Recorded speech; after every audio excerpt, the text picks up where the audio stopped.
Mis enigmas favoritos presenta información basada en parte en teorías y opiniones, algunas de las cuales son discutibles.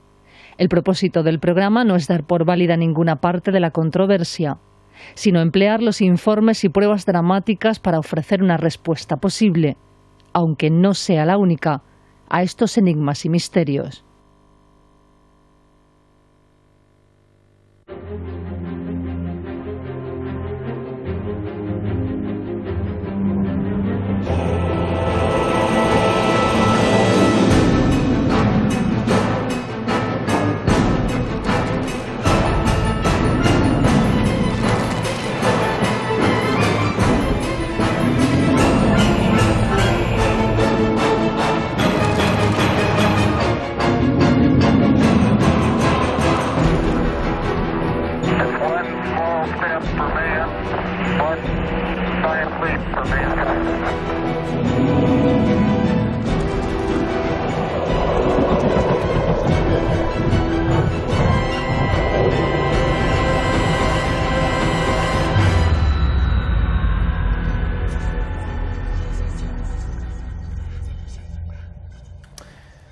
Hay una frase en este libro que tengo aquí conmigo que me encanta, de Ibn Arabi, seguro que a ustedes les suena este nombre, que dice así: el verdadero sabio no se vincula a ninguna creencia. Y sigo leyendo. Lo sagrado se manifiesta siempre como una realidad de un orden totalmente diferente al de la realidad natural, y cuando lo hace no tiene nada que ver con la manifestación de lo profano.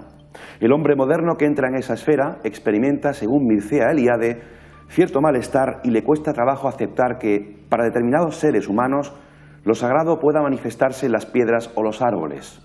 Le faltaría comprender que no son adorados en cuanto a tales, sino por el hecho de mostrar algo que ya no es piedra o árbol, sino lo sagrado.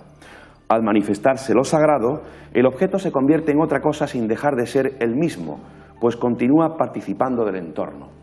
En este programa, queridos amigos, sean bienvenidos a una nueva y especial edición de Mis enigmas favoritos.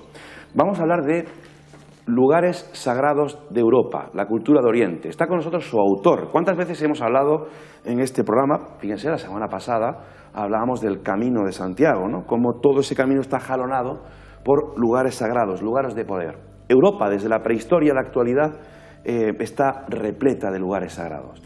Está con nosotros hoy un buen amigo, un viejo amigo.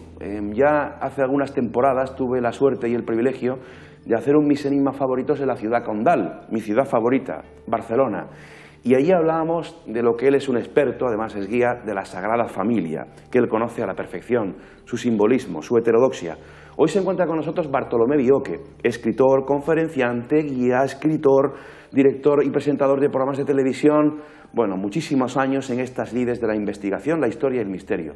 Todo un honor y un placer recibir hoy directamente desde Barcelona a Bartolomé Bioque. Buenas noches. Buenas noches, Luis. Es un placer compartido. Realmente soy un aprendiz de todo. Vengo a aprender, a ver qué nos aporta realmente este lugar y este espacio. Eres un sabio. Bienvenido a Mi Hijas y este programa. Muchísimas Bartolomé. gracias. Muchísimas gracias. ¿Por qué vamos a hablar de un tema que a ti te fascina? Porque también eres un viajero empedernido y de viajes vamos a hablar después. Porque hoy nos presenta precisamente de la editorial Océano esta magnífica obra donde texto e imagen vienen muy bien acompañados, ilustrados, lugares sagrados de Europa, la cultura de Occidente. ¿Cómo se gesta y nace este proyecto, Bartolomé? Es la recuperación de valores. Yo diría que una característica que tenemos las mujeres y los hombres de nuestro siglo es que podemos viajar, y de hecho viajamos mucho. Hoy tenemos accesibles cualquier rincón del planeta, pero claro, no se puede visitar lo que le llamamos un lugar sagrado, y me permitirá luego después una pequeña introducción de lo que yo considero un lugar sagrado. No lo podemos visitar y explicarlo como si fuera un campo de fútbol, una plaza de toros, con todos mis respetos. Pues claro, es distinto. Entonces, un lugar sagrado es un lugar donde confluyen. Era la explicación que elegí a modo de introducción a este libro de Juan Castaneda, sí, que la recibe toda su formación de los indios yaquis, ya sabemos, y habla de que es un lugar donde coinciden unas coordenadas, tiempo, espacio, donde se abren, vamos a decir, misterios, puertas dimensionales, lo insólito, donde cabe la posibilidad de que algo nuevo ocurra. Y esos lugares sagrados están repartidos a lo largo y ancho de la geografía de todo el mundo. Bartolomé, el hombre del siglo XXI, ¿acepta, integra, encaja todo esto que estás diciendo, que estás hablando? Sí, porque hay una prueba que es la evidencia. Mira, cuando, por ejemplo, vamos a dar una conferencia o vamos a hablar sobre una magia ritual, un elemento litúrgico.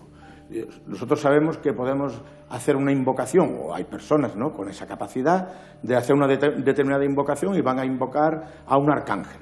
Invocan al arcángel San Miguel y hacen unos ritos y allí se ponen pues una serie de peticiones, cada rito en función de su religiosidad, y hacen la invocación a San Miguel. Y siguen una forma ritual. Y yo le digo a los que tienen la oportunidad de visitar Mont Saint-Michel, es que allí, en la Bretaña francesa, ¿no?, sí, es que allí no tienes que hacer el ritual, es que allí lo que tienes que hacer es conectarte. Es como si cogiéramos un enchufe con un voltaje y una energía determinada y tú conectas. ¿Por qué? Porque ese lugar tiene, a nivel energético, a nivel espiritual, en definitiva, a nivel sagrado, algo que les rodea y que nos traspasa. Ese sentimiento de lo que llamaba lo luminoso, no lo luminoso, lo luminoso, lo que traspasa más allá del concepto intelectual puramente, es el que nos deja sorprendidos. Y ahí hemos hecho pues un recorrido por lugares, en este caso concreto de Europa, aunque sé que tú eres conocedor de muchísimos lugares que los hay en todo el mundo. Hemos hecho una selección de unos cuantos, vamos a ver si da tiempo a hablar de todos ellos, pero Bartolomé, cuando has descrito lo que para ti es un lugar de poder, un lugar sagrado, ¿también en su geología tiene algo especial? Sí, sí. El nivel sagrado actúa de la siguiente manera. Sabemos que se puede conseguir, ya que he nombrado a Castaneda, se puede conseguir un estado expandido de conciencia a través del consumo, por ejemplo, de ciertas... Plantas de poder. Plantas. En algunos casos no recomendables. Y absolutamente nunca recomendables para los profanos, para la persona que no conoce.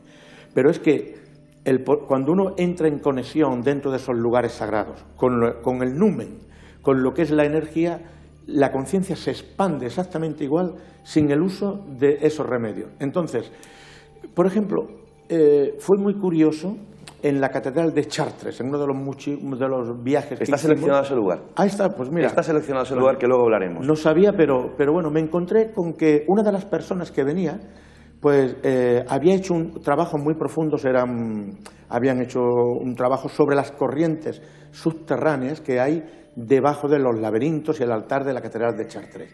Y llevaba incluso los planos hechos de dónde estaban esas corrientes. Yo era ignorante de que aquella persona, aquel viajero que venía con nosotros, tenía ese tesoro, ¿no? Iba describiendo en los lugares, íbamos con el grupo, mira, y ahora nos colocamos aquí, ahora vamos a la cripta, ahora aquí en el laberinto, y fuimos describiendo con una precisión asombrosa lo que luego después, los puntos geológicos que ya figuraban en aquel esquema. Es decir, no es una percepción exclusivamente de un individuo, es decir, yo me siento... No, es que es una percepción de muchas personas. Viva una percepción viva, telúrica, sí. Del lugar. Telúrica, puramente, ¿no? Hay algo que es lo inexplicable. Dentro de todos esos lugares, yo diría que la capacidad que abre es una capacidad intuitiva. Estamos en la espera de qué va a pasar. Y ese qué va a pasar es el que ya nos coloca a nosotros en situación, en ese lugar sagrado. Vamos a viajar, si te parece, Bartolomé, por lugares sagrados de Europa, de Editorial Océano. Y yo he querido seleccionar un lugar español, en primer lugar. Vienes de allí, vienes de Barcelona. Y bueno, toda Cataluña está plagada de lugares especiales. Pero sin duda hay uno que a muchos nos fascina, como es Montserrat. Sí. Porque Montserrat es sin duda un lugar especial, ¿verdad? Sí, Montserrat lo puse, pero yo vengo de Barcelona, pero soy de Córdoba. Sí, tú eres cordobés. Y pongo también la mezquita de Córdoba. Sí. ¿Por qué? Pongo una mezquita de Córdoba en lo que hace referencia, y lo que digo de la mezquita sirve para otros lugares sagrados, porque son también lugares en el que se rompe determinadas leyes, por ejemplo, las leyes arquitectónicas. Lo que se hace en la mezquita de Córdoba es que sobre el primer arco se construye el segundo. Exacto. En el siglo VIII. Eso, que parece muy sencillo, eso tiene una profundidad y un calado que es tremendo. Pero es que luego después, si nos vamos arquitectónicamente a Barcelona y hablamos de la Sagrada Familia, pues allí ocurre idem de lo mismo, ¿no? Exacto. De qué forma se utilizan esas formas geométricas para que, huyendo de arbotantes contrafuertes, se eleve a aquella altitud. Montserrat... Estamos ya viendo imágenes, Bartolomé de Montserrat. ¡Ah, qué maravilla! Sí, mira, y justamente esa es una de las estaciones del Vía Crucis. Sí. Y lo que muchas personas quizás ignoren es que una de las estaciones del Vía Crucis, Gaudí esculpió precisamente la escultura que estamos viendo. Este Montserrat, si la tuviera que definir con una palabra, la definiría con el nombre de amor. Amor. Amor es lo que a mí me inspira ese lugar sagrado y precisa de una explicación el porqué. Porque nosotros sabemos que geométricamente un triángulo equilátero con el vértice hacia arriba representa la montaña. Un triángulo equilátero con el vértice hacia abajo representa la cueva. Exacto. Cristo nace en una cueva y muere en una montaña. Exacto. En la montaña de Montserrat está la cueva, que es donde ese es el camino que va precisamente a la Santa Cova. Está la cueva donde se aparece la Virgen negra, para más redundancia. La Virgen Negra, que esto tiene otro capítulo. Otro capítulo. Y ese que vemos en la cruz de San Miguel. Pues en el lugar donde está la cueva, y por otro lado está también la montaña. La montaña de Montserrat es una montaña puramente fálica. Si nosotros observamos su perfil... Un falo, es un falo. Absolutamente. Y sin en cambio es también femenina, puesto que está la cueva. De modo que la unión de lo masculino y lo femenino se realiza en esa montaña. ¿Y por qué digo amor? Porque hay un personaje que nosotros lo conocemos sobradamente, que es el Dante Alighieri, que escribe la Divina Comedia y alguna otra más, y él pertenecía a una orden iniciática, que eran los Fideli d'Amore. Los Fideli de Amore tenían como lema en un acróstico que lo formaba la palabra A separado, mors, M-O-R-S, de modo que A significa sin y mors significa muerte. Sin muerte. Cuando se une el A y el mor es sin muerte. Cuando los dos triángulos, el del vértice hacia arriba y el del vértice hacia abajo, que representan también al hombre y la mujer, porque el hombre sería el triángulo con el vértice hacia abajo. Exacto. Hombros anchos y cadera estrecha. La mujer sería cadera ancha y hombros estrechos. Por separado, hombre y la mujer. Pero cuando los unimos, la fabulosa estrella de 6 puntas, el sello del amor. De modo que esa estrella es la conjunción de los dos principios, lo masculino y lo femenino. La energía que hay en Montsalvache, que todo el mundo habla de ella, es una energía muy fuerte, es muy viril y muy femenina, es muy exigente. O sea, hay lugares dentro de la propia basílica en el que las personas pueden pasar de una forma espontánea por una crisis emocional, como pueden sentir incluso, no una pérdida de conciencia, pero mareos, palpitaciones. Es decir, qué fuerte, Bartolomé. Es una energía muy, muy, muy poderosa y es muy aconsejable, de modo que normalmente lo que se suele hacer en estos lugares es que primero, como nos dice el viejo adagio, hay que dejar sitio para que el Señor venga. Primero es descargarse. Claro. Uno no va a un lugar sagrado a ver qué pasa. Como en los templos de Egipto. Exactamente. Quien haya estado en un templo maravilloso de Egipto, uno va primero con la intención de qué es lo que yo no quiero ya que me acompañe en mi vida, de qué me quiero desprender. ¿Y eso dónde lo dejas? En la cueva, en las entrañas de la tierra. En la oscuridad. Para que allí se pudra, claro, muera y resucite, salga a algo nuevo, la luz. Sí, señor. Y entonces, ¿de qué me voy a cargar? Voy a buscar el punto energético donde en lugar de oscuridad yo pondré luz.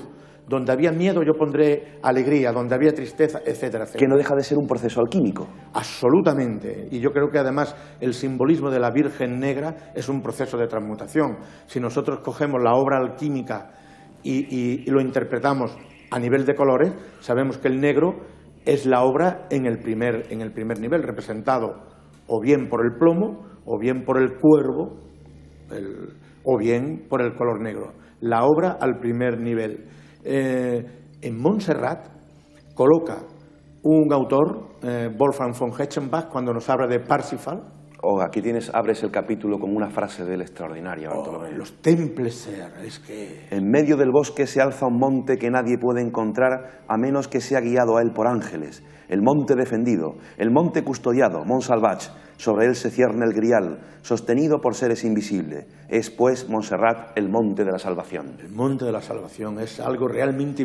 Y hay un paralelismo que, fíjate, nosotros sabemos que Adolf Hitler era un conocedor del esoterismo y del hermetismo y que tenía asesores, en algunos casos pésimos asesores. Himmler visitó Montserrat y Himmler envió a un oficial de las SS al otro lugar que es muy parecido incluso en la propia toponimia, ¿no?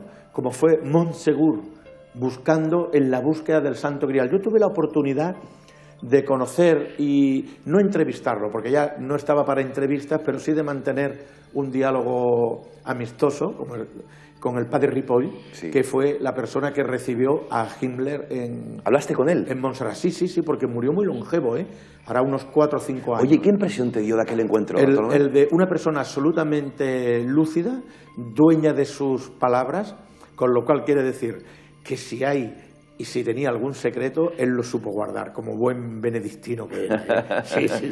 Porque los nazis estuvieron buscando el Grial. El Grial. Claro, ellos decían que ya tenían la lanza, que la habían conseguido en Austria, pues le faltaba nada más que el Grial. Eran los buscadores del Grial, no en cuanto a símbolo, no en cuanto al mito, no en cuanto a lo sagrado, sino a la apetencia de poder. Y eso fue lo que les traicionó. Bartolomé, yo cuando llevo grupos de gente a Egipto y nos vamos al templo de Philae de la diosa Isis, cuando veo a la moreneta y otras vírgenes negras que hay en nuestra piel de toro, veo a Isis. ¿Su origen puede ser ese? Sí, es maravillosa esa asociación. Es que hay un mimetismo en este caso. Podemos decir que hemos convertido el estudio en un lugar sagrado, porque voy a hacerte una pequeña confesión. Adelante. A mí me gusta ir a Montserrat a todas horas del día, pero acostumbro a ir por la noche o a primera hora del amanecer. Ajá. Y entonces cuando se viaja desde Barcelona por un pueblo muy grande, una ciudad que se llama Tarrasa, se atraviesa un túnel y a la salida de ese túnel se ofrece la vista de Montserrat en una vista impresionante. Y Montserrat está cubierta de velos, es la niebla que cubre esa montaña. Y yo la asociación que hago siempre digo, mira, hoy no sabemos si se descubrirá el velo de Isis. Qué bonito. Porque lo asocio con la Isis, Es una montaña que se muestra según te encuentres. La montaña está viva, el lugar energéticamente es activo. Hacen falta también unos ojos que sepan mirar. Y yo digo, un corazón limpio y una mirada clara harán que se descorra el misterio. Y sé que diré, ¿no? En Montserrat energéticamente hemos hecho pruebas, no me refiero a estas pruebas que se hacen de poco valor, incluso de poco valor ni científico ya ni esotérico, ¿no? No, se han hecho trabajos muy concienzudos por personas poco influenciables y hemos coincidido en que ese es un lugar de poder, un lugar sagrado absolutamente. Bartolomé, se me ocurre que en el futuro vamos a organizar un viaje, por supuesto tiene que ser contigo, para visitar Montserrat y por supuesto la Sagrada Familia. Hombre, yo estoy allí, yo sería encantado de estar allí, de colaborar y de estar con vosotros. Es un lugar realmente maravilloso. En Montserrat realmente merece la pena. Y en Montserrat hay un aspecto que nos permite, claro, el mundo sutil es un mundo que tiene sus leyes. Uno no puede entrar allí pisoteando lo sagrado es muy delicado. Ya sabemos que en la Cábala también lo representan como una mujer que es un poco tímida y que no muestra sus velos a todos. Hay que descorrer ese velo del misterio con delicadeza, hay que aproximarse a ella con respeto. Entonces, yo incluyo en esos trabajos, porque me parece realmente apasionante, escuchar algo muy sencillo como es laudes a las 6 de la mañana. La montaña, el día se está desperezando. Qué bonito. El sol empieza a aparecer por el este. Los primeros rayos empiezan a alumbrar las crestas, San Miguel, San Jerónimo, poca gente. Las campanas del monasterio benedictino, los monjes cantando a coro, un silencio algo impresionante. Bueno, hay que estar realmente, por muy mal que uno esté, quiero decir, aquellos nos reaviva y nos pone en un estado, en una condición. A partir de ese momento solamente es dejarse llevar. Damos las buenas noches y saludamos, Bartolomé, a toda la gran familia que está ya participando en nuestro Facebook, muchos amigos que nos siguen también fuera de España, online. Y leo comentarios al azar, por ejemplo, Katy Palou desde Mallorca, lugar también mágico. Totalmente. La Moreneta, la Virgen Negra. Úrsula Sandoval desde Perú, me encanta. Mari Carmen González de Mijas. Los nazis siempre buscando objetos valiosos. No me extraña que llegasen al punto de buscar el grial. Estos detalles no están en los libros de texto. Lástima. Sí, sí. La búsqueda del grial es la búsqueda de la perfección, la búsqueda de la belleza. El amor sin límites. Sí. Que decía el Dante Alighieri. Y la frase que abre, a modo de prólogo, Ibn Arabi, que tenía que tener una calle dedicada en todos los pueblos y todas las ciudades de España, por lo que representó ese personaje y esa persona para nosotros, ¿no? Dentro de lo que es su propia filosofía y su forma de entender la vida. Sí, los nazis fueron en busca del poder. El poder no se conquista, ese poder no es conquistado, ese poder se entrega. Entonces, ya lo dicen, una de las primeras virtudes que se ha de cultivar cualquier aspirante en una escuela de misterios, la primera virtud es la paciencia. Si nosotros leemos con detenimiento algunos de los libros sagrados, hay dos libros, por ejemplo, que ninguna de las tradiciones que utilizan la Biblia como libro sagrado han modificado. Yo creo que no lo han entendido. Y tú has nombrado la palabra clave, porque es la alquimia. Uno es el Génesis y el otro es el Apocalipsis. El Génesis y el Apocalipsis son dos tratados de alquimia. Yo voy a dar una pincelada con tu permiso. Por supuesto. En el Apocalipsis de San Juan, que habla de las 7 iglesias, las 7 iglesias tienen una relación perfecta con lo que en la tradición hindú son los 7 chakras. Ajá. El primer chakra, llamado Muladhara, ¿El raíz? es la raíz que se encuentra en la base de la columna vertebral.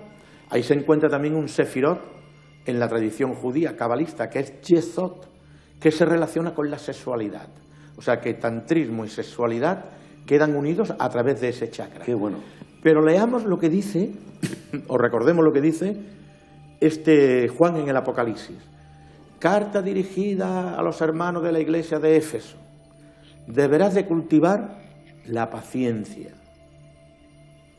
O sea que descorrer el velo del misterio, ponerse en contacto con lo sagrado, con lo energético, necesita, por un lado, de un guía, en el sentido de que, claro, todos hemos sido aprendices y todos somos aprendices de esa escuela, alguien, y luego después tener paciencia, ir con la suficiente humildad y la suficiente paciencia para tocar a esa puerta del misterio. La humildad es, dicen los alquimistas, esa es la puerta que abre el jardín del filósofo. Y Bernardo de Claravall, que ya que estamos hablando de alquimia, cita también la humildad, dice: las virtudes son perlas preciosas y forman un collar maravilloso. Ahora bien, ¿qué es lo que sujeta ese collar?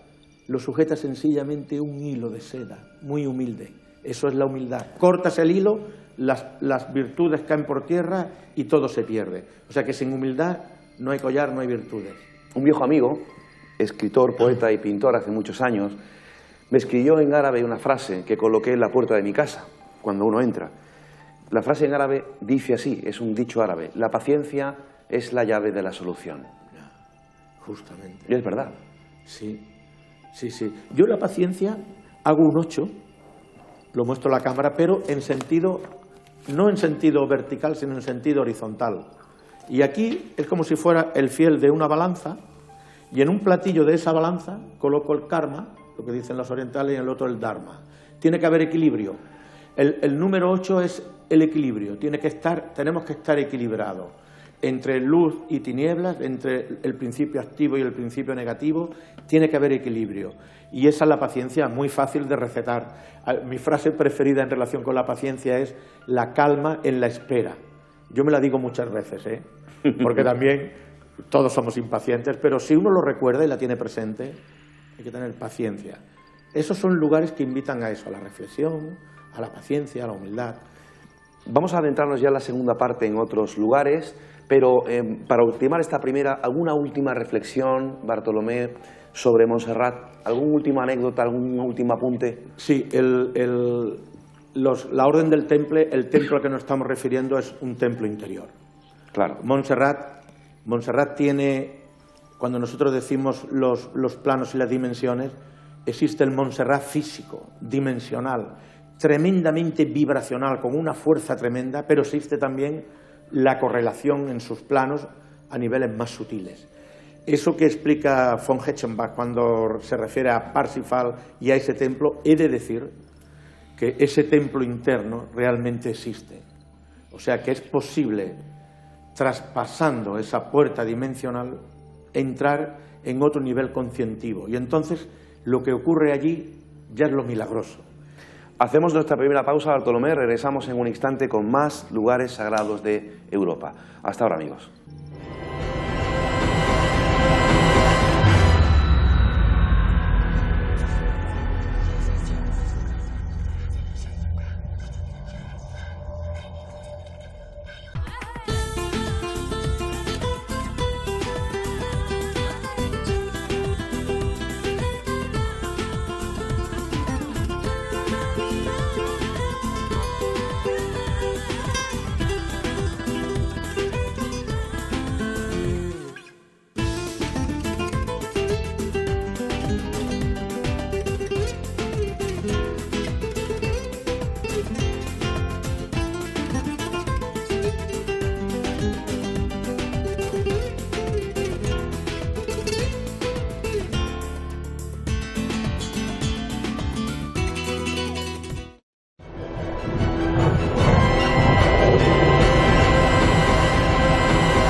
Por si usted se acaba de incorporar, estamos en mis enigmas favoritos, ya nos queda muy poquito para acabar la temporada, ya mismo nos despedimos.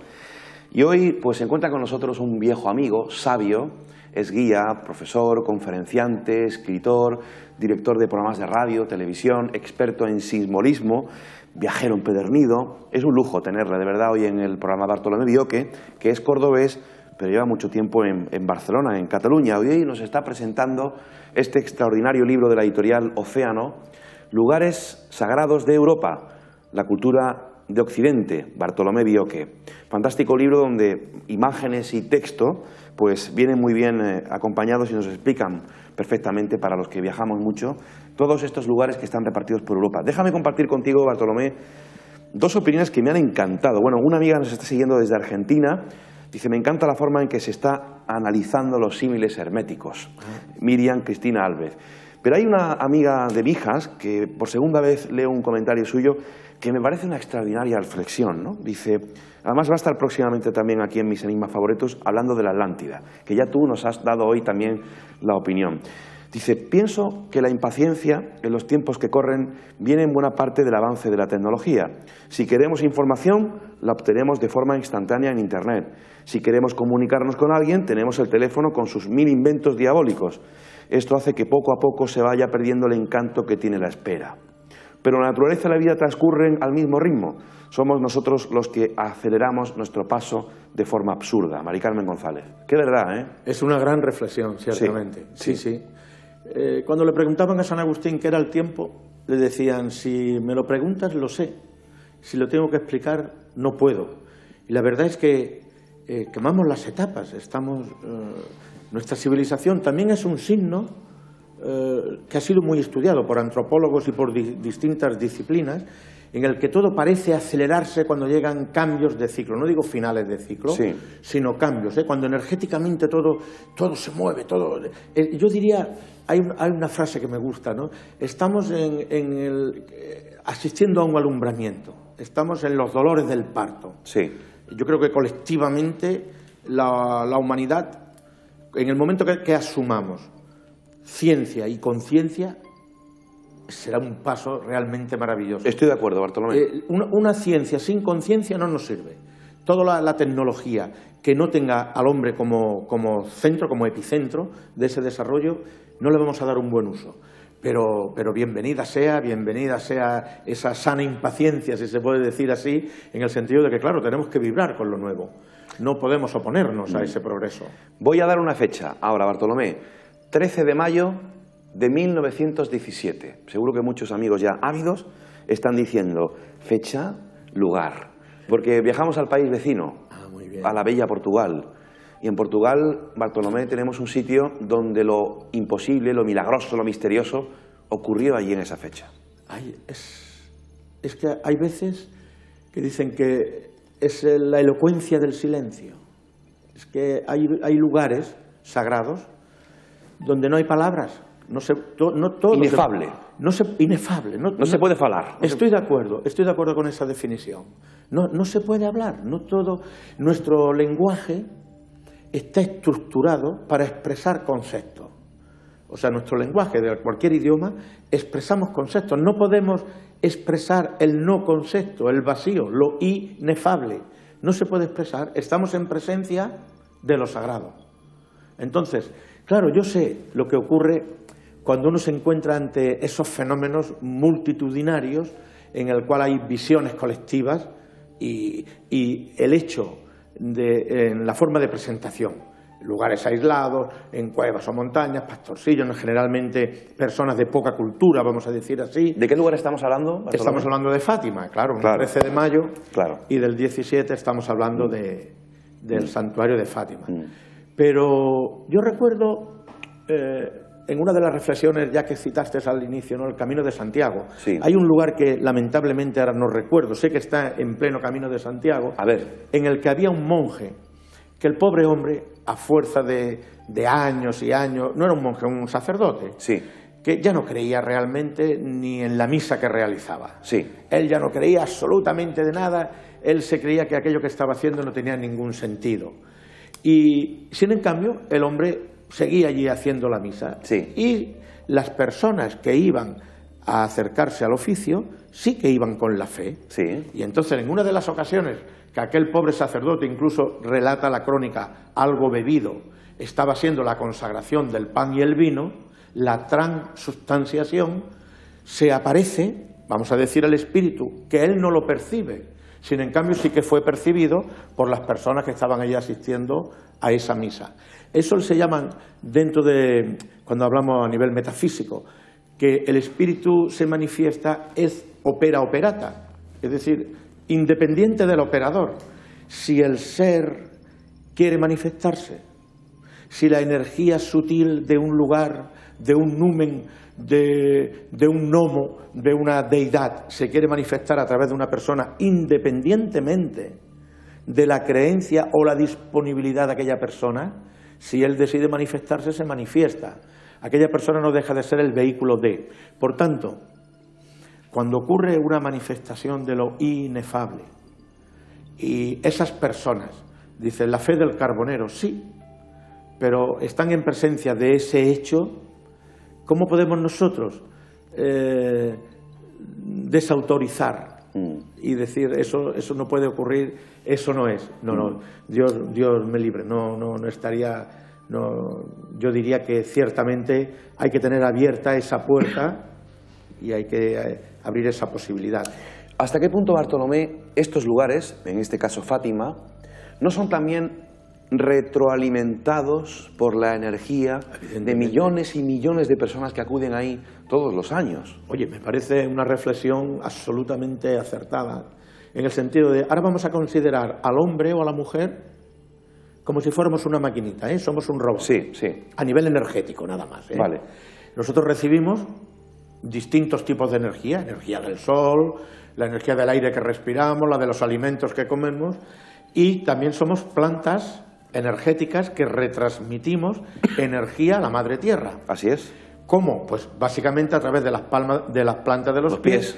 Y luego después dos vórtices energéticos que están colocados, son dos chakras pequeños que están en el bajo vientre, que los que cuando se hablan de los misterios de la alquimia, los misterios relacionados con la Cuaresma y María Magdalena, dice que son los vórtices energéticos que se deben de sellar para que energías negativas no asciendan por ahí. Bien, si nos imaginamos por un instante que somos criaturas que transmitimos esa energía, nosotros, la persona que está allí con esa fe, con esa creencia, está transmitiendo un tipo de energía al lugar que le está cambiando su vibración.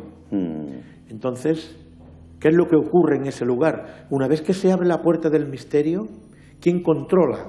El tiempo es incontrolable. Claro. El tiempo, la mejor definición que le podemos dar del tiempo es un círculo. Porque si nos quedamos con la física clásica o con las matemáticas clásicas de largo, ancho y alto, nos quedaríamos cortos. Hay largo, ancho y alto y tiempo. ¿Cuánto tiempo hace que esto existe? El tiempo es un círculo, por tanto, si abro puertas en el tiempo, ¿a qué dimensión me voy? Consideramos, por ejemplo, en esa gran... Me parece que son 5 millones de personas las que van a Fátima cada año, ¿eh? Y más. Yo tengo estadísticas donde han ido más. Más de 5 millones, ¿no? Pues me he quedado corto. Claro, dentro de esa corriente energética, pensemos nosotros en lo que es, nada se pierde, en el efecto mariposa. Totalmente. Y lo que las matemáticas, la física cuántica y las matemáticas nos están explicando de lo que son los fractales.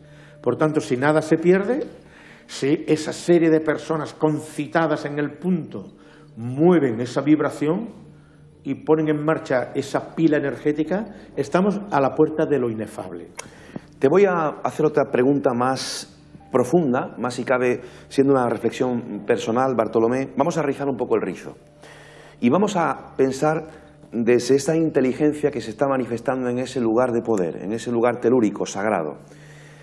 ¿Hasta qué punto esa energía que se está manifestando ahí no quiere precisamente que se reúna en torno a ese lugar millones de personas para alimentar energéticamente a esa entidad? Efectivamente, claro.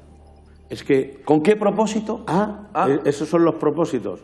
Y nosotros sabemos que hay catedrales que en los siglos XI o XII se construyeron como si fuese una especie de tapón energético. Exacto.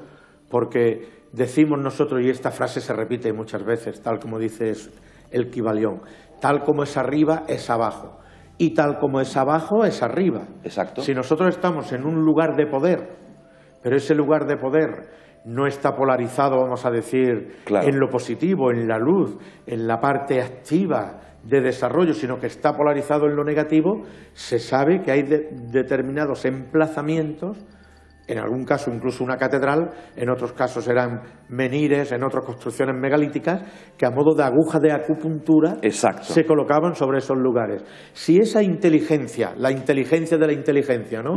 El primum mobile que decía Aristóteles, decide que serie de personas y de voluntades coincidan en ese espacio, en ese momento, para cargar energéticamente ese lugar, pues estamos en eso, en presencia de lo sagrado. Te leo una fantástica pregunta que hace nuestra amiga Úrsula Sandoval, que es antropóloga. Hasta hace muy poquito estaba en Francia, ahora está ya en Lima, en Perú. Escribe, está viendo el programa en este momento. ¿Cómo el hombre escoge un espacio sagrado? ¿Cómo determinar cuándo un espacio es sagrado y otro no? Pregunta clásica de la antropología. Claro, ahí yo diría que lo que se pone por en medio siempre es la conciencia. Claro. Hay una capacidad innata en todo el ser humano que está más allá de la mente, de la formación intelectual, del concepto, de la idea, que es la conciencia. La conciencia no razona, la conciencia siente, presiente, vibra. Esto me lleva a hacerte una pregunta también, Bartolomé. Entonces, ¿es que el hombre del pasado, ese que elegía, construía, era más consciente que el hombre de la actualidad? Hombre, es que hay que pensar una cosa. Cuando, por ejemplo, las legiones romanas conquistaban las ciudades, ya sabemos que antes de entrar propiamente la legión, entraban los ingenieros civiles, los que serían para determinar dos cosas. Si el lugar iba a ser fácil de defender y, segundo lugar, si tenía aprovisionamientos de agua. Era importantísimo. El agua. Pero ¿quién acompañaba, además, quién era el personaje clave que iba con los ingenieros? El sabio. El psíquico. Claro. Hombre o mujer, en el caso de la legión romana, el psíquico. Y era el psíquico el que, caminando y transitando por el lugar, encontraba el punto, su vibración y decía, aquí. ¿Por qué eligen, por ejemplo, ya que hemos citado, aunque sea de pasada, la catedral de Chartres? ¿Por qué eligen ese emplazamiento sagrado? ¿Por qué está la abadía de Mont-Saint-Michel construida sobre la cripta en la propia abadía de Mont-Saint-Michel? ¿Por qué está en ese lugar y no en otro? ¿Quién es el que determina la presencia de eso sagrado? ¿Qué es primero, el fenómeno? O sea, la aparición o la percepción ya del lugar. Claro. Y yo creo que ahí van las dos unidas. De modo que el psíquico es la persona Claro, el psíquico no nos estamos refiriendo a alguien con facultades, ojo, porque en nuestra mentalidad nos gusta también verlo como alguien distinto de los demás, que ve, que siente, que tiene poderes. No, el psíquico es una persona que integra un conocimiento intelectual, emocional y su conciencia, que la tiene activa. Y esa es la que le hace percibir la esencia de lo sagrado. Hay comentarios muy interesantes de nuestro buen amigo Domingo Ruiz, de Las Palmas de Gran Canaria. Dice, si estamos en un lugar de poder y ese está lleno de malos pensamientos, será complicado cargar y canalizar ese lugar de poder. Nuestra amiga Desiree Almazán, desde Mijas, escribe, toda una lástima que lugares mágicos como Fátima, Lourdes, con la energía que tienen, se hayan convertido en un negocio o un verdadero circo. Lástima que no se sepa ver lo que allí hay y nos dejemos manejar por las manos de la Iglesia. Sí, siempre lo hay. En esos lugares eso coexiste, la luz y las tinieblas. Vamos a ver, existe la luz porque hay unas tinieblas que la reflejan. Si no existiera la oscuridad no podría existir la luz. Claro. De modo que lo sagrado y lo profano en ocasiones coexisten. Yo entiendo el sentido y lo comparto absolutamente en lo que ella quiere decir. Hemos estado, por ejemplo, en Tierra Santa también, y hay quien se queda solamente con la parte esta, con lo profano. Yo lo que les digo, nosotros cuando vamos a esos lugares vamos a quedarnos con lo que realmente, por aristócratas del espíritu, nos pertenece. Por aristócratas del espíritu. A eso es. Qué buen titular, me gusta eso. Sí, pues sí. Vamos a quedarnos con eso, con esa Desde luego que aristocracia sí. del espíritu. Que por cierto, Bartolomé, acabas de regresar, como aquel que dice, de Tierra Santa. Habéis tenido mucha suerte porque, fíjate tú, otra vez se ha liado. Hay que ver, ¿eh? Sí. Qué pena. Realmente, no, yo creo que no hay unas ganas de encontrar ese equilibrio tan deseable, ¿no? Es una pena como en una ciudad inmortal como es Jerusalén. Impresionante. Y cruzas una acera y estás en el mundo árabe, cruzas otra, estás Así en es. el mundo judío. O en Belén, ¿no? O en Belén, o en tantas y tantas otras. Y esa falta de respeto. Nosotros tuve la oportunidad de hablar con un arqueólogo que nos asistió como guía en toda la parte judía, y hay que ver cómo el hombre de ciencia, alejado de lo que es la parte política y toda esa parafernalia de la guerra, es capaz de conciliar mejor los mundos, ¿no? Desde luego. O sea, la cultura es realmente un vínculo maravilloso. A mí, una persona que me llega mucho en ese sentido, a través de la música, de Daniel Barenboim, y ya sabes que hace su joven orquesta en el que mezcla músicos israelí y palestinos, y mira, a la hora de la música, todos somos uno. Pues claro que sí. Bartolomé, una última pregunta en relación a Fátima. Fátima merece un monográfico y todo el mundo conoce, ¿no?, su historia. Pero hay un denominador común en lugares de apariciones marianas o de fenómenos místicos, ¿no?, que es la aparición de una entidad femenina. Lo femenino. Lo femenino. Sí. Relacionado con la tierra, con la cueva, con el agua, con el árbol. Sí, es que lo femenino, fíjate que en el capítulo 8 de Proverbios, versículo 23, dice así, antes de que, más o menos, literalmente, antes de que existiera el sol, la luna y las estrellas, antes de que la tierra fuese y las aguas fueran separadas, antes de que existieran todas las especies, yo ya existía, y yo soy, dice así, la sabiduría, la sofía. ¿Y qué es la sabiduría? La sabiduría es lo femenino, es la Shekinah, hablando dentro de la Cábala. ¿Y qué es la Shekinah dentro de la tradición judía? Nosotros vemos la Menorá, vemos los 7 brazos, vemos los Sefirot, manifestaciones de lo divino, pero para que arda lo divino y se pueda manifestar, para que tenga luz cada una de esas llamas, hace falta el aceite, el espíritu. Claro. Eso es la Shekinah, lo femenino. Sin lo femenino no hay creación, es imposible. Por tanto, cuando el hombre vive en una edad de oro, en el que no está disociado su principio masculino y femenino, el Dios Padre, Madre, dentro de una unidad perfecta, vive en nuestro interior, no hay problema. Conforme van pasando los ciclos, nos vamos separando de esos principios y al final dice así más o menos, ¿no?, en la tradición, que como los hombres no me querían, yo al principio me retiré a las cuevas, me retiré a los manantiales. Y luego después, como me siguen sin querer, me convertí en la constelación de Virgo, en la espiga de oro. Y ahora quien me quiera buscar, que me busque en los cielos. Es decir, el principio femenino Es muy delicado. Antes te has referido con unas palabras tan bellas a Isis. Es que es muy sutil. Totalmente. Y hay una leyenda en el mito de la tabla redonda, en muchos de los cuentos, en los cuentos del Grial. Ajá. Es muy breve, la explicaré muy breve, lo prometo, en el que llega un gigante, están los caballeros reunidos con Arturo y lanza allí su guante de guerra y se lleva su guante de combate y se lleva a la princesa, a Ginebra, a la reina. Y dice, ahora la secuestro y el caballero que venga, que quiera que venga a rescatarla. Y entonces se la lleva a un castillo. Arturo no puede salir porque tiene allí a sus caballeros. Tiene que ser algunos de los caballeros los que vayan a rescatar a su reina. Y se levanta Lancelot, que es muy impulsivo, sí, y Galahad. Y van cada uno con su caballo. Lancelot, que es muy impulsivo, va corriendo, revienta el caballo y nada. Y el otro Galahad continúa, ¿no? Sigue explicando el cuento que Lancelot en ese momento, se llama el caballero de la carreta, este cuento, y ve pasar a un carretero que va en la carreta y mira así y le dice, ¿quieres subir? Un caballero, Lanzalot del lago, con su armadura resplandeciente. ¿Cómo va a subir a una carreta? Eso era el desprestigio de toda su categoría como caballero, de su nobleza. Pero lo desoye y se gira al carretero y le dice, sé lo que buscas.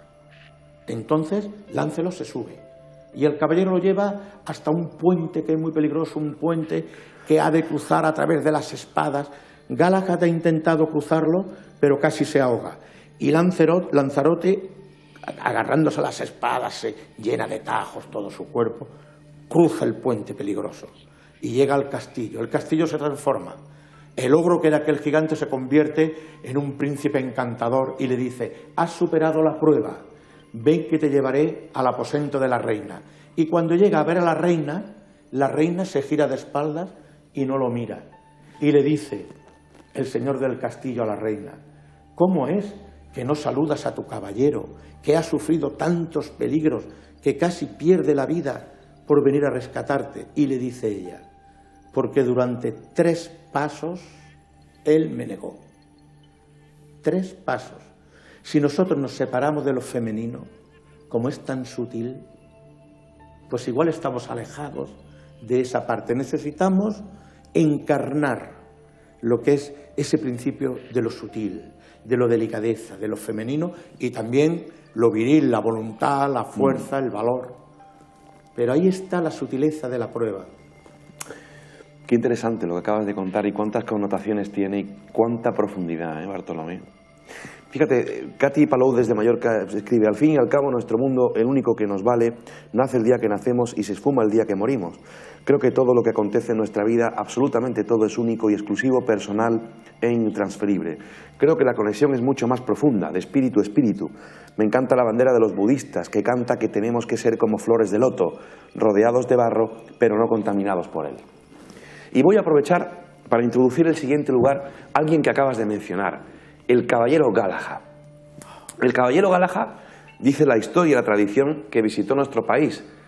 ¿Buscando qué? Buscando el Grial. ¿Y sabe dónde fue a buscarlo? A lo que era el Monsalvat gallego, Santa María do Cebreiro, allá donde muchos peregrinos comienzan el camino de Santiago. Pues allí Galahad fue a buscar el Grial. Y eso está conectado con otro lugar del sur de Francia, donde una gente, los cátaros, supuestamente custodiaron el Grial, ¿no? Lugar que visité hace un tiempo y qué emocionante de subir ahí arriba, ¿no? A Montsegur. Montsegur. El mundo de los cátaros es un mundo realmente apasionante en el sentido de que es una bella lección de humildad y de lo que fue la esencia de una corriente, un movimiento filosófico que fue capaz de transformar el mundo, como fue el cristianismo. Pero sin en cambio ellos hablaban de lo que era la lucha entre 2 principios que se oponen antitéticamente, que es la lucha eterna entre el bien y el mal. Pero ellos parten de una concepción filosófica que muchas veces no se ha explicado bien, o no se entiende en lo que es la filosofía cátara. Ellos dicen al Dios creador, al Dios Otiusus, el no manifestado, intermedio entre ese Dios no visible, a Elohim, el que no tiene forma, y su criatura, que es el hombre, hay una figura intermedia que es el demiurgo. ¿Y qué es el demiurgo? El demiurgo, a nivel de metáfora o a nivel de símil, es como si llegase alguien y nos abriese un paraguas y entre el sol y nosotros, nuestra realidad, pues estableciera esa bóveda, que sería el paraguas abierto. Y de las varillas de ese paraguas le van colgando señuelos. Los señuelos son todas las ilusiones. Y entonces la persona que está debajo de ese paraguas no ve la realidad que hay más allá, queda atrapada por el señuelo. Los cátaros sabían de que existía ese dios ciego, rencoroso y vengativo, le llamaban Satanael. Satanael. No querían hablar nada de él. Con eso entronca muy bien con lo que era la filosofía gnóstica de los siglos I, de los primeros siglos del cristianismo. Son maravillosas realmente esas imágenes. Creo que además tienen una música muy especial.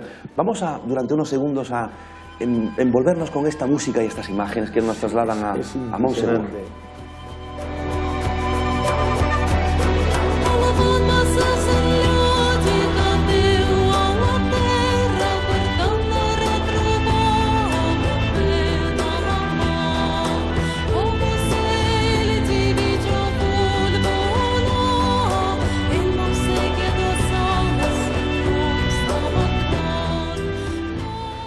Yo cuando subí allí arriba a Bartolomé y pasé unas cuantas horas en soledad, fui con un viaje muy especial con la familia.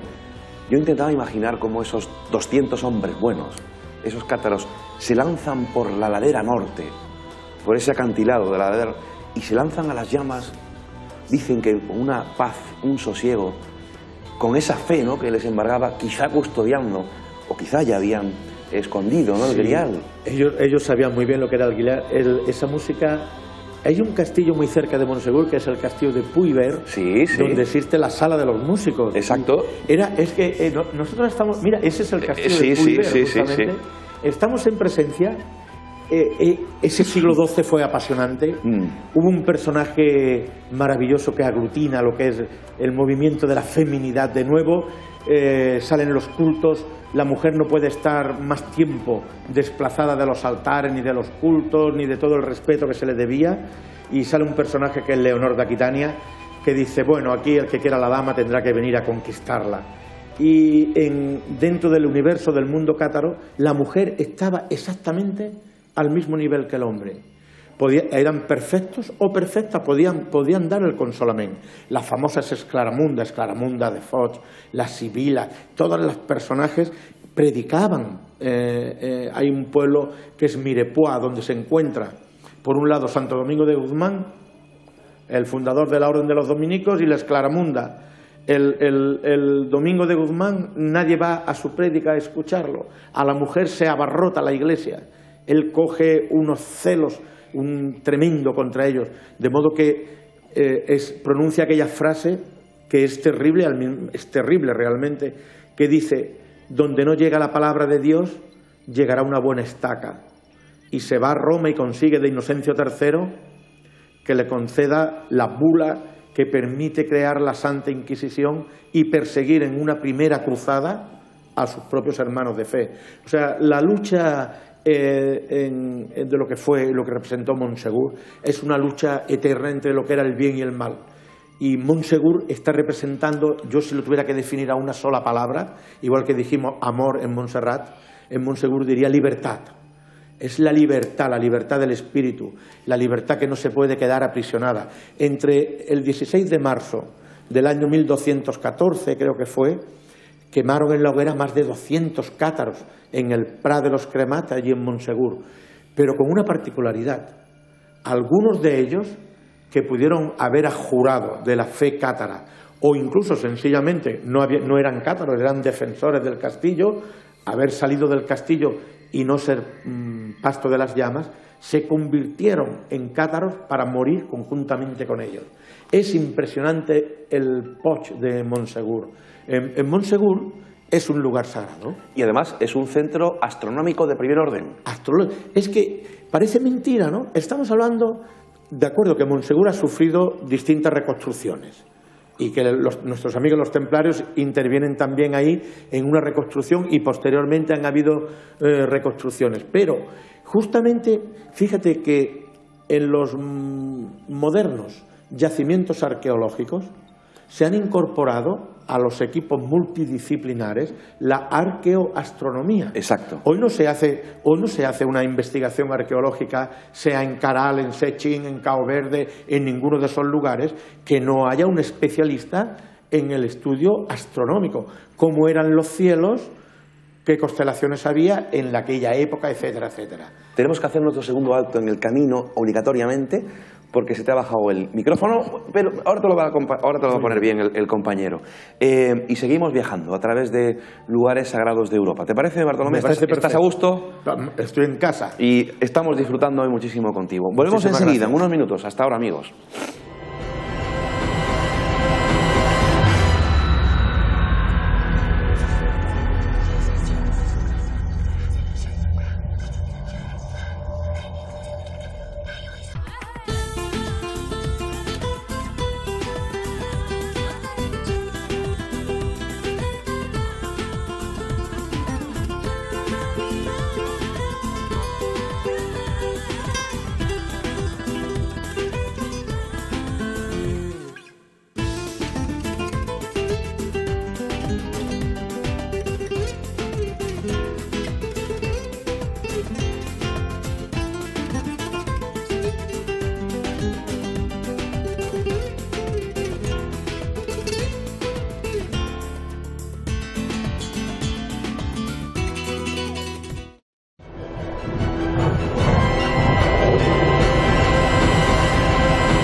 Comenzamos la tercera parte del programa. Como saben ustedes, la pasada semana disfrutamos también de otro sabio, escritor, investigador, licenciado en Historia, Mariano Fernández Urresti.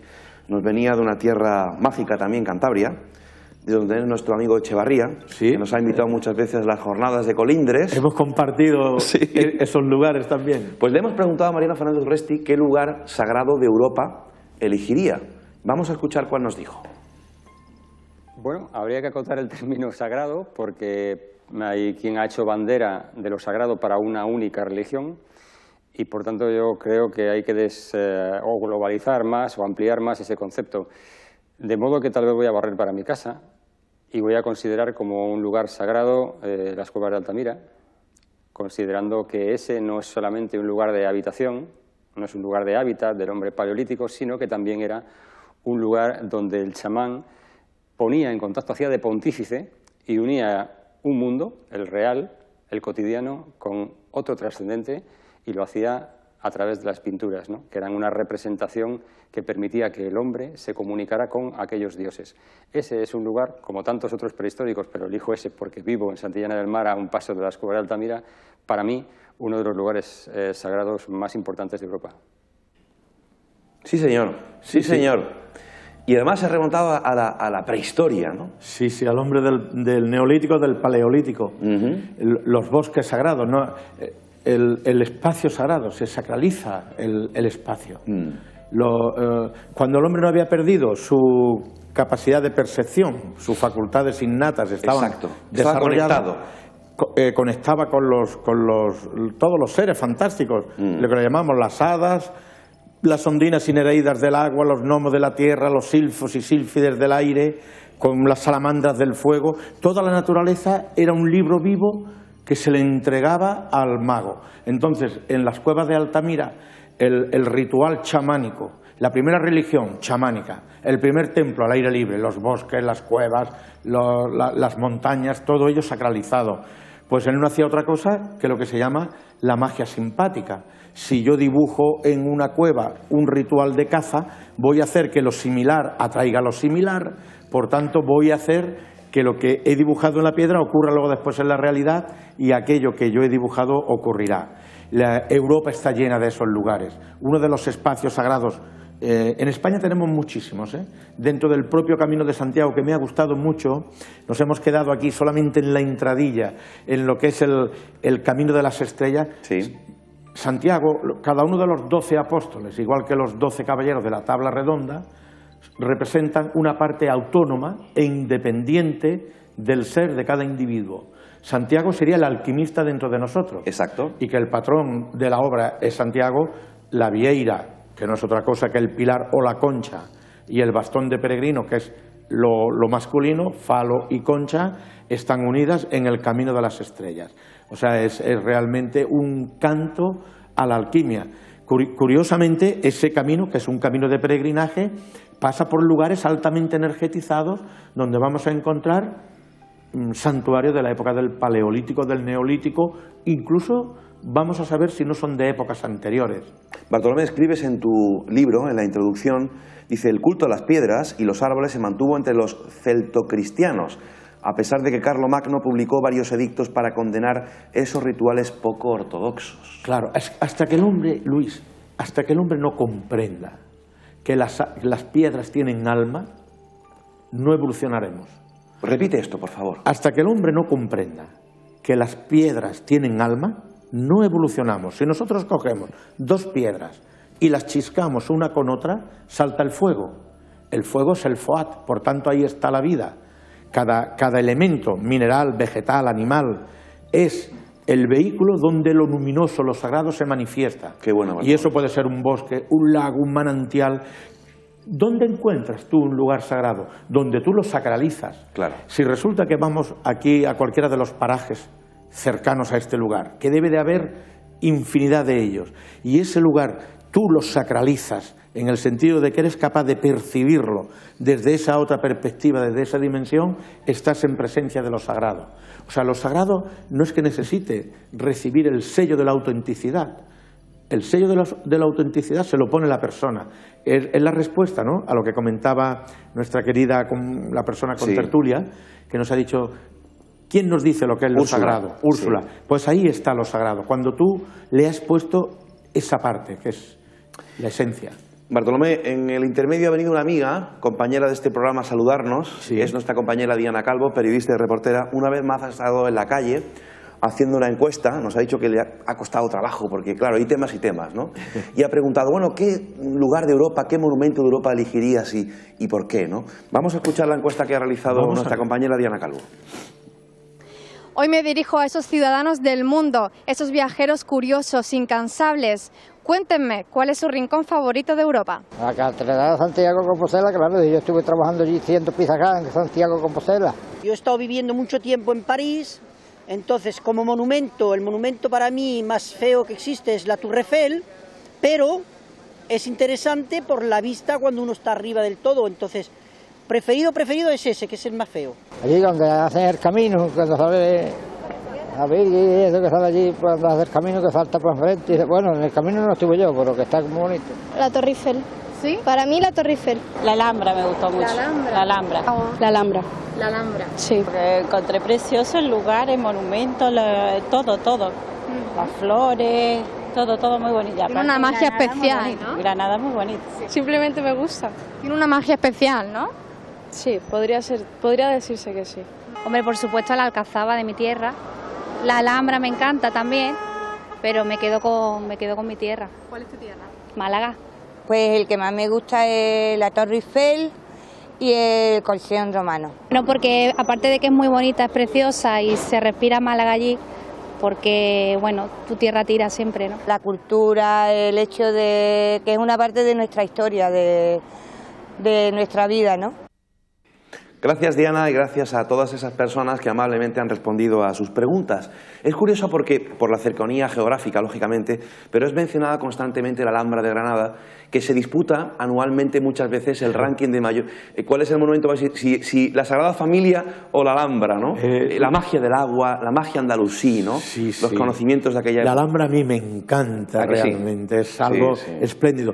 Y además rompe una lanza a favor de lo femenino dentro del mundo árabe, dentro del mundo islámico, hoy tan denostado realmente por la interpretación, muchas veces negativa, que se hace de lo que es esa tradición, que es bellísima también. Fíjate una cosa, ¿no? La Alhambra por fuera, más bien fea, vamos a decirlo así, si me permite la expresión, rojiza, no tiene...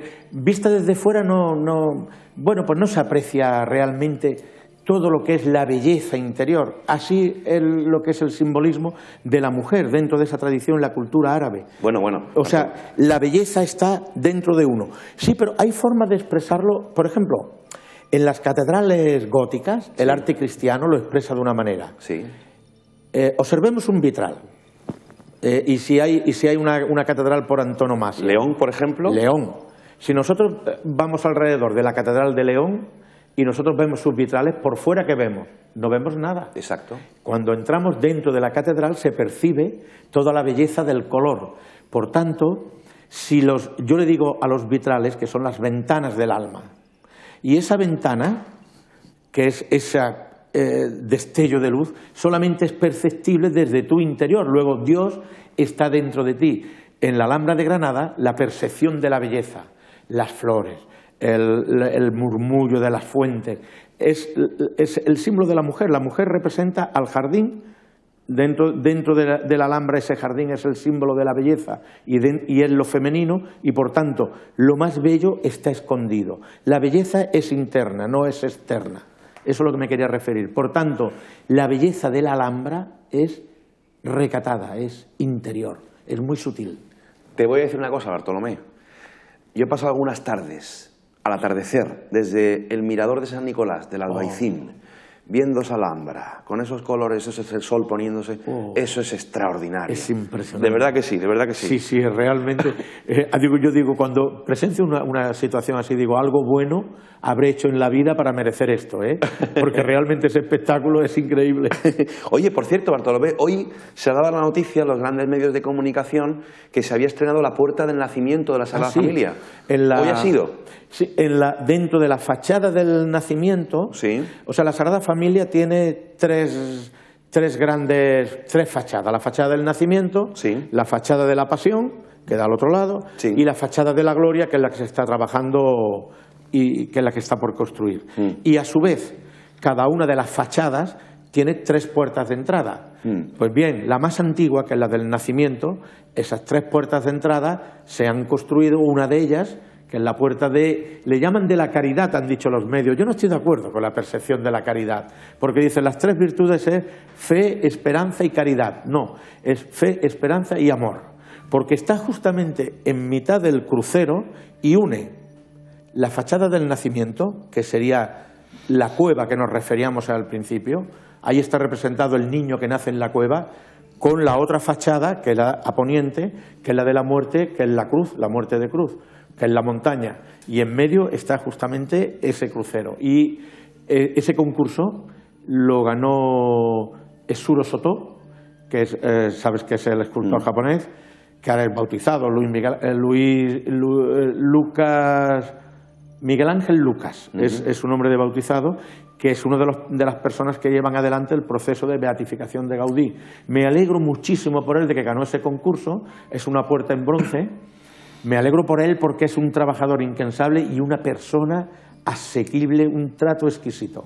Bartolomé, déjame dar 2 datos del programa. Abrimos nuestras vías de comunicación en nuestro correo electrónico misenigmasfavoritos@gmail.com. Estamos a punto de finalizar la temporada de Mis Enigmas Favoritos, la número 15, y en ese correo, que siempre está abierto, recibimos sus historias, sugerencias, casos, fotografías, vídeos, críticas, todo lo que deseen a ese correo electrónico, misenigmasfavoritos@gmail.com. Tenemos una página web donde tenemos anunciadas todas nuestras actividades, que por cierto este verano tenemos ya confirmada 2 viajes, ahora del 1 al 9 de agosto al Camino de Santiago. Será el único grupo que se vaya a realizar, aún queda en alguna plaza por si hay alguien a última hora que desea apuntarse. Del 1 al 9 de agosto al Camino de Santiago, y del 27 de agosto, o del 26, del 26 al 27 de agosto al 6 de septiembre nos vamos a Egipto, viaje que también saldrá.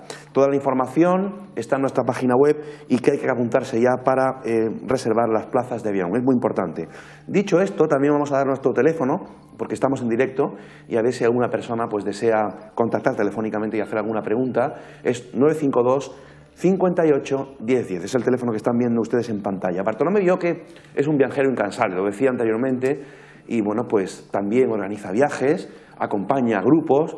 Creo que es un privilegio, me encantaría algún día realizar algún viaje con Bartolomé, que todos los años es un clásico. Para el mes de diciembre, ¿dónde vais? A Mont Saint-Michel. Mont Saint-Michel. Pero he de explicar por qué. Porque claro que sí. Igual que decíamos el sentido de este libro. Resulta que movido por mis propias inquietudes personales, vamos a decir espirituales, aunque mi formación es clásica, puesto que yo vengo del mundo de la ciencia, ¿no? de la ingeniería, pero cultivaba también el espíritu. Y bueno, pues como muchas personas me dio por estudiar las técnicas de meditación, la antropología, etc., etc., etc., y llegó un momento, después de muchos años de práctica, de picar piedra, como digo yo, de esa paciencia infinita que se ha de tener, en una ocasión, en el mes de diciembre, acompañado de mi mujer, pues en Mont Saint-Michel tuve una experiencia personal en el que esos velos del misterio, los velos de la ignorancia, la percepción de otros mundos, de otras realidades, para mí dejó de ser una teoría. Yo soy muy aficionado a la música. Me recuerdo que tenía puesto el tercer acto de Parsifal, de Wagner. Es una música que desde entonces ya me encantaba, pero me acompaña siempre. Y en aquel momento, meditando con una pared en blanco, vi cómo desfilaron en imágenes mi vida, conocimientos de muchas cosas que no se pueden explicar con palabras. Dicen que la verdad no se puede transmitir en un discurso, que se tiene que vivir. Entonces, yo, que no tengo ningún mérito, más que el haber estado en el afán y en el deseo de perfeccionarme, de ser un poco mejor cada día, en Mont Saint-Michel tuve lo que le llamo ese despertar espiritual. Pienso que si me ocurrió a mí, hay otras personas que le pueden ocurrir o le podían ocurrir. Desde luego que sí. Y desde ese año 92 empecé a organizar con amigos, con compañeros, en la búsqueda de esa inquietud y de esa perfección, viajes en la esperanza de que eso ocurriera. Bueno, he de decir que eso no se da en abundancia, pero se da lo suficiente como para que mantengamos esa ilusión. De modo que cada año, animados con ese espíritu, nosotros organizamos un viaje que yo le llamo Peregrinos al Mont Saint-Michel.